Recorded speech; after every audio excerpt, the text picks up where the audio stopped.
ಅನಿಸಿದರೆ ಅಥವಾ ರೆಸೊನೇಟ್ ಆದರೆ ಮಾತ್ರ ತೊಗೊಳ್ಳಿ, ಇಲ್ಲ ಅಂದರೆ ಬಿಟ್ಬಿಡಿ. ಇದು ಒಂದು ಜನರಲ್ ರೀಡಿಂಗ್ ಮಾತ್ರ ಆಗಿರುತ್ತೆ. ಕಾರ್ಡ್ಸ್ನ ಶಫಲ್ ಮಾಡಿದಾಗ ಫೆಬ್ರವರಿ ಮಂತಲ್ಲಿ ನನಗೆ ಫಸ್ಟ್ ಕಾರ್ಡ್ ಟೆಂಪ್ರೆನ್ಸ್ ಕಾರ್ಡ್ ಬಂದಿದೆ. ಟೆಂಪ್ರೆನ್ಸ್ ಕಾರ್ಡ್ ಬಂದಿರೋದ್ರಿಂದ ಸೊ ನೀವು ಏನೋ ಟ್ರೈ ಮಾಡ್ತಾ ಇದ್ದೀರಾ, ಸೊ ಯಾರನ್ನಾದ್ರೂ ಕೇರ್ ಮಾಡ್ತಾ ಇದ್ದೀರಾ ಅಥವಾ ನಿಮ್ಮನ್ನು ಯಾರಾದರೂ ಲವ್ ಆ್ಯಂಡ್ ಟೇಕ್ ಕೇರ್ ಮಾಡ್ತಾ ಇದ್ದಾರೆ. ಸೊ ಸೆಂಟರ್ ಇದ್ದೀರಾ, ಗ್ರೌಂಡೆಡ್ ಇದ್ದೀರಾ ಅಂತ ಹೇಳ್ಬೋದು ಸದ್ಯಕ್ಕೆ. ಬಟ್ ಬಿಗ್ಗರ್ ಆ್ಯಂಡ್ ಬ್ರೈಟರ್ ಫ್ಯೂಚರ್ನ ಕೂಡ ಇಂಡಿಕೇಟ್ ಮಾಡುತ್ತೆ temperance card. Very caring energy. ನಿಮ್ಮ ಸುತ್ತಮುತ್ತಲ ಇರೋರೆಲ್ಲರೂ ನಿಮ್ಗೆ ತುಂಬ ಕೇರ್ ಮಾಡ್ತಾ ಇದ್ದಾರೆ, ಅಥವಾ ನಿಮ್ಮ ಮನೇನ ಡೆಕೋರೇಟ್ ಮಾಡ್ತಾ ಇದ್ದೀರಾ, ಅಥವಾ ನೀವು ಕನೆಕ್ಟ್ ಆಗಿರೋ ವ್ಯಕ್ತಿ ನಿಮ್ಮನ್ನು ತುಂಬ ಕೇರ್ ಮಾಡ್ತಾ ಇದ್ದಾರೆ, ಅಥವಾ ನೀವು ಕೇರ್ ಮಾಡ್ತಾ ಇದ್ದೀರಾ. ಸೊ ತುಂಬ ಡ್ರೀಮ್ಸ್ ಇದೆ, ತುಂಬ ಕನಸುಗಳನ್ನ ಕಟ್ಕೊಳ್ತಾ ಇದ್ದೀರಾ. ನೀವು ಮೀನ ಅಥವಾ ಕಟಕ್ ರಾಶಿಯವ್ರ ಜೊತೆ ಕನೆಕ್ಟ್ ಆಗಿರ್ಬೋದು. ಟೆಂಪ್ರೆನ್ಸ್ ಕಾರ್ಡ್ ಬಂದಿರೋದ್ರಿಂದ ಹೇಳೋದಾದರೆ ಮೀನ ಅಥವಾ ಕಟಕ್ ರಾಶಿ, ನೀವು ಯಾವುದೇ ರಾಶಿಯವ್ರ ಜೊತೆ ಕೂಡ ನಾರ್ಮಲಿ ಕನೆಕ್ಟ್ ಆಗಿರಬಹುದು. ಸೆಕೆಂಡ್ ಕಾರ್ಡ್ ನನಗೆ ಏಸ್ ಆಫ್ ಕಪ್ಸ್ ಬಂದಿದೆ. ಏಸ್ ಆಫ್ ಕಪ್ಸ್ ಬಂದಿರೋದ್ರಿಂದ ಡೂ ಓವರ್ ಅಗೇನ್ ಅಂತ ಹೇಳುತ್ತೆ. ಮಾಡಿರೋ ಕೆಲಸನೇ ಮತ್ತೆ ಮಾಡಬೇಕಾಗುತ್ತೆ, ಅದು ಯಾವುದೇ ವಿಷಯದಲ್ಲಾಗಿರ್ಬೋದು. ಸೊ ಫೀಲ್ ಗುಡ್ ಎನರ್ಜಿ ಇದೆ ಅಂತ ಹೇಳ್ಬೋದು. ಒಂದು ಸಮೃದ್ಧತೆ ಅಂತ ಕರಿತೀವಿ ನಾವು, ಏನೋ ಒಂದು ನೆಮ್ಮದಿ, ಫೀಲ್ ಗುಡ್ ಎನರ್ಜಿ ನಿಮ್ಮ ಮುಖದಲ್ಲಿದೆಯೋ ಅಥವಾ ನಿಮ್ಮ ಪಾರ್ಟ್ನರ್ ಮುಖದಲ್ಲಿದೆಯೋ. ತುಂಬ ಹೊಸ ವ್ಯಕ್ತಿಗಳ ಪರಿಚಯ ಆಗಿದೆ ಇತ್ತೀಚೆಗೆ, ಹೊಸ ಜಾಗದಲ್ಲಿ ಇರಬಹುದು ನೀವು. ಏಸ್ ಆಫ್ ಕಪ್ಸ್ ಇರೋದ್ರಿಂದ ಏಸಸ್ ಯಾವಾಗಲೂ ನ್ಯೂ ಸ್ಟಾರ್ಟ್ನ ರೀಪ್ರೆಸೆಂಟ್ ಮಾಡುತ್ತೆ. ಸೊ ನಿಮ್ಗೆ ಯಾರಾದರೂ ಲವ್ಡ್ ಒನ್ಸ್, ನಿಮ್ಗೆ ಇಷ್ಟ ಆಗಿರೋ ವ್ಯಕ್ತಿ ಸೊ ಮೆಸೇಜ್ ಮಾಡ್ಬೋದು, ನೀವು ಯಾರಿಗಾದ್ರೂ ಮೆಸೇಜ್ ಮಾಡ್ಬೋದು. ಕಮ್ಯುನಿಕೇಷನ್ ಇದೆ ಅಂತ ಸೆಕೆಂಡ್ ಕಾರ್ಡ್ ಹೇಳುತ್ತೆ. ತುಂಬ ಲವೇಬಲ್ ಮೆಸೇಜಸ್ ಪಾಸ್ ಆಗ್ತಾ ಇದೆ ಅಂತ ಕೂಡ ಹೇಳ್ಬೋದು. ಥರ್ಡ್ ಕಾರ್ಡ್ ನನಗೆ ಟೂ ಆಫ್ ಸಾರ್ಡ್ಸ್ ಬಂದಿದೆ. ಸೊ ಯಾರೋ trying to become a patience ಅಂತ ಟ್ರೈ ಮಾಡ್ತಾ ಇದ್ದಾರೆ. ಸೊ ಹೇಗೆ ತಾಳ್ಮೆಯಿಂದ ನಡ್ಕೊಳ್ಬೇಕು ಅಂತ ಕಲಿತಾ ಇದ್ದಾರೆ. ಸೊ ಕಂಟ್ರೋಲಿಂಗ್ ಎನರ್ಜಿ ಇದೆ ಅಂತ ಹೇಳ್ಬೋದು. ನೀವು ಅಥವಾ ನೀವು ಕನೆಕ್ಟ್ ಆಗಿರೋ ವ್ಯಕ್ತಿ, ಅದರ್ ಪರ್ಸನ್ ಕೂಡ ಇದಾಗಿರ್ಬೋದು. ಮುಂಚೆ ಎಲ್ಲದಕ್ಕೂ ಸಿಟ್ಟು ಮಾಡ್ಕೊಳ್ತಿರೋ ವ್ಯಕ್ತಿ, ಕೋಪ ಮಾಡ್ಕೊಳ್ತಿರೋ ವ್ಯಕ್ತಿ ನಿಮ್ಮ ಜೊತೆ ಕನೆಕ್ಟ್ ಆದಮೇಲೆ ಸ್ವಲ್ಪ ತಾಳ್ಮೆನ ಕಲಿತಾ ಇದ್ದಾರೆ, ಸ್ವಲ್ಪ ಕಾಮ್ ಆಗಿರೋದಕ್ಕೆ ಟ್ರೈ ಮಾಡ್ತಾ ಇದ್ದಾರೆ ಅಂತ ಹೇಳ್ಬೋದು. ಫೋರ್ತ್ ಕಾರ್ಡ್ ನನಗೆ ಫೋರ್ ಆಫ್ ಸಾರ್ಡ್ಸ್ ಬಂದಿದೆ. ಯಾರಿಗೂ ಭಯ ಇದೆ, ಫಿಯರ್ ಇದೆ, ಸ್ವಲ್ಪ ಭಯ ಆಗುತ್ತೆ. ಓವರ್ ಥಿಂಕಿಂಗು, ಪದೇ ಪದೇ ನಡೆದೋಗಿರೋ ಘಟನೆ ಬಗ್ಗೆ ತುಂಬ ಅತಿಯಾಗಿ ಯೋಚನೆ ಮಾಡ್ತಾರೆ ಅಂತ ಹೇಳ್ಬೋದು. ಈ ಥರ ಕ್ಯಾರೆಕ್ಟರ್ ನಿಮ್ದಿದೆಯೋ ಅಥವಾ ಅದರ್ ಪರ್ಸನ್ಸ್ ಇದೆಯೋ.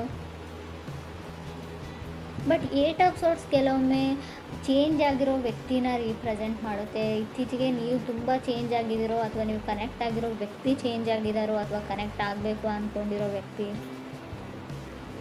ಸೊ ಯಾರೋ ಡೇಟ್ಗೆ ಹೋಗ್ತಾ ಇದ್ದೀರಾ, ನೀವು ನಿಮ್ಮ ಗರ್ಲ್ ಫ್ರೆಂಡ್ನ ಡೇಟ್ಗೆ ಕರೀತಾ ಇದ್ದಾರೆ, ಅವರು ನಿಮ್ಮ ಜೊತೆ ಮೀಟ್ ಆಗ್ತಾ ಇದ್ದಾರೆ.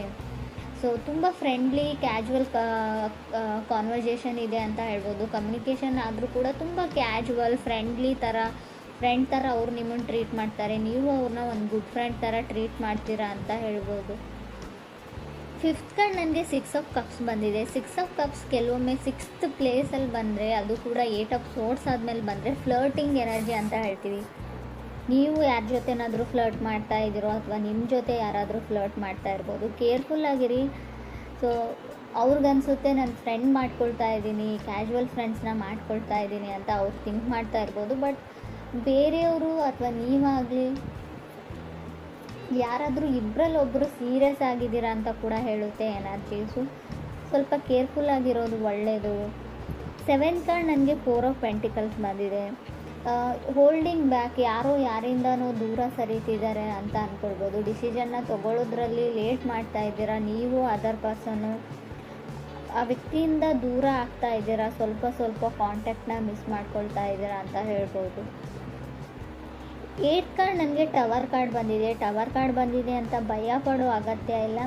Sometimes tower cards temperance card ಜೊತೆಗೆ ಬಂದರೆ ಖಂಡಿತವಾಗ್ಲೂ ಡಿಲೇ ಅಂತ ಹೇಳ್ತೀನಿ. ಯಾವುದೇ ವಿಷಯದಲ್ಲಾಗಿರ್ಬೋದು, ರಿಲೇಷನ್ಶಿಪ್ ವಿಷಯದಲ್ಲಾಗಿರ್ಬೋದು, ನೀವು ಮನೆ ಕಟ್ತಾ ಇದ್ದರೆ, ಏನಾದರೂ ಖರೀದಿ ಮಾಡ್ತಾಯಿದ್ರೆ, ಯಾವುದಾದ್ರೂ ಇವೆಂಟ್ ಇದ್ದರೆ, ಎಲ್ಲಿಗಾದ್ರೂ ಹೋಗಬೇಕು ಅಂದ್ಕೊಂಡಿದ್ರೆ, ಎಲ್ಲದರಲ್ಲೂ ಡಿಲೇನ ಸಡನ್ ಅನ್ಎಕ್ಸ್ಪೆಕ್ಟೆಡ್ ಡಿಲೇ ಅಂತ ಹೇಳ್ಬೋದು. ಸೊ ನೀವು ರೆಡಿಯಾಗಿಲ್ಲ, ಯಾವುದಕ್ಕೂ ಇನ್ನೂ ಟೈಮ್ ಬೇಕು ಅಂತ ಹೇಳ್ತಾ ಇದೆ ಅಂತಲೂ ಹೇಳ್ಬೋದು. ಮೇ ಬಿ ಡೆಸ್ಟಿನಿ ರೆಡಿ ಇಲ್ಲ ಅಂತ ಹೇಳ್ಬೋದು. ನೀವೇನೋ ಮಾಡಬೇಕು ಅಂತ ಇದ್ದೀರಾ, ತುಂಬ ಎಕ್ಸ್ಟರ್ನಲ್ ಫೋರ್ಸಸ್ಸು ನಿಮ್ಮನ್ನು ತಡೀತಾ ಇದೆ. ಆ ಕೆಲಸ ಪೂರ್ತಿ ಆಗಕ್ಕೆ ಬಿಡ್ತಾ ಇಲ್ಲ ಅಂತ ಕೂಡ ಹೇಳ್ಬೋದು. ಸೊ 9th ಕಾರ್ಡ್ ನನಗೆ ಹ್ಯಾಂಗ್ ಮ್ಯಾನ್ ಬಂದಿದೆ. ಹ್ಯಾಂಗ್ ಮ್ಯಾನ್ ಕೂಡ ಅದನ್ನೇ ಹೇಳುತ್ತೆ, ಎಲ್ಲ ಕೆಲಸಗಳು ನಿಧಾನವಾಗಿ ಆಗುತ್ತೆ, slow and steady wins the race ಅಂತ ಹೇಳ್ತೀವಿ. ಎಷ್ಟೇ ನಿಧಾನವಾಗಾದರೂ ಕೂಡ ಕೆಲಸ ಕಂಪ್ಲೀಟ್ ಆಗುತ್ತೆ ಅಂತ ಹೇಳ್ಬೋದು. 10th ಕಾರ್ಡ್ ನನಗೆ 5 ಆಫ್ ಸಾರ್ಡ್ಸ್ ಬಂದಿದೆ. ಹುಷಾರಾಗಿರಿ, ಮೇ ಬಿ ಬ್ರೇಕಪ್ಸ್ನ ಹೇಳ್ತೀನಿ, 5 ಆಫ್ ಸಾರ್ಡ್ಸ್, ಡಿವೋರ್ಸ್ನ ಹೇಳ್ತೀನಿ. ನಿಮಗೆ ಗೊತ್ತಿಲ್ಲದೆ ಇರ್ಬೋದು, ಆಲ್ರೆಡಿ ಡಿವೋರ್ಸ್ ಆಗಿರೋ ವ್ಯಕ್ತಿ ಜೊತೆ ನೀವು ಕನೆಕ್ಟ್ ಆಗ್ತಾ ಇದ್ದೀರಾ ಇತ್ತೀಚೆಗೆ, ಅವ್ರು ಹೇಳದೇ ಇರಬಹುದು ಅಥವಾ ಆಲ್ರೆಡಿ ನಿಮಗೆ ಗೊತ್ತಿರ್ಬೋದು. 5 ಆಫ್ ಸಾರ್ಡ್ಸ್ ಕೆಲವೊಮ್ಮೆ ಮನೆಯಲ್ಲಿ ಡ್ರಾಮಾ ಫೈಟ್ಸ್ನ ರೀಪ್ರೆಸೆಂಟ್ ಮಾಡುತ್ತೆ, ಸಣ್ಣ ಪುಟ್ಟ ಜಗಳನು ದೊಡ್ಡದಾಗಿ. ಸೊ ಮೇ ಬಿ ಡಿವೋರ್ಸ್ವರೆಗೂ ಹೋಗಿರ್ಬೋದು. ಹರ್ಮೆಟ್ ಕಾರ್ಡ್ ಕೂಡ ಬಂದಿದೆ. ಸಮ್ಟೈಮ್ಸ್ ಹರ್ಮೆಟ್ ಕಾರ್ಡ್ ಡಿವೋರ್ಸ್ ಆದಮೇಲೆ ಮೇ ಬಿ ಸ್ಯಾಡಲ್ಲಿ, ಸ್ಟ್ರಗಲಲ್ಲಿ ಕೆಲವ್ರು ಇರ್ಬೋದು. ಫೈಟ್ ಫಾರ್ ಲವ್ ಅಂತ ಹೇಳುತ್ತೆ ಹರ್ಮೆಟ್ ಕಾರ್ಡ್.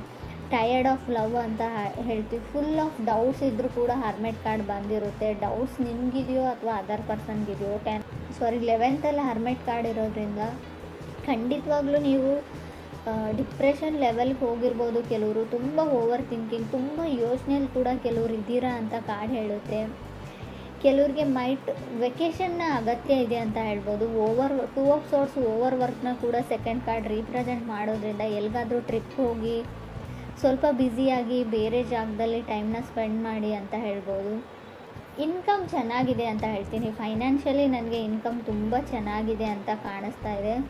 ಸೊ ನಿಮ್ಮದೇ ಕೆಲಸ ಮಾಡೋ ಜಾಗದಲ್ಲಿ ನೀವು ತುಂಬ ಬ್ಯುಸಿಯಾಗಿದ್ದೀರಾ, ಓವರ್ ವರ್ಕ್ ಮಾಡ್ತಾಯಿದ್ದೀರಾ, ತುಂಬ ರೆಸ್ಪಾನ್ಸಿಬಿಲಿಟೀಸ್ ಇದೆ, ಬ್ಲಡ್ ಪ್ರೆಷರ್ ಜಾಸ್ತಿ ಆಗ್ತಾ ಇದೆ, ಟೆನ್ಷನ್ ಇದೆ, ಡಿಪ್ರೆಷನ್ ಇದೆ.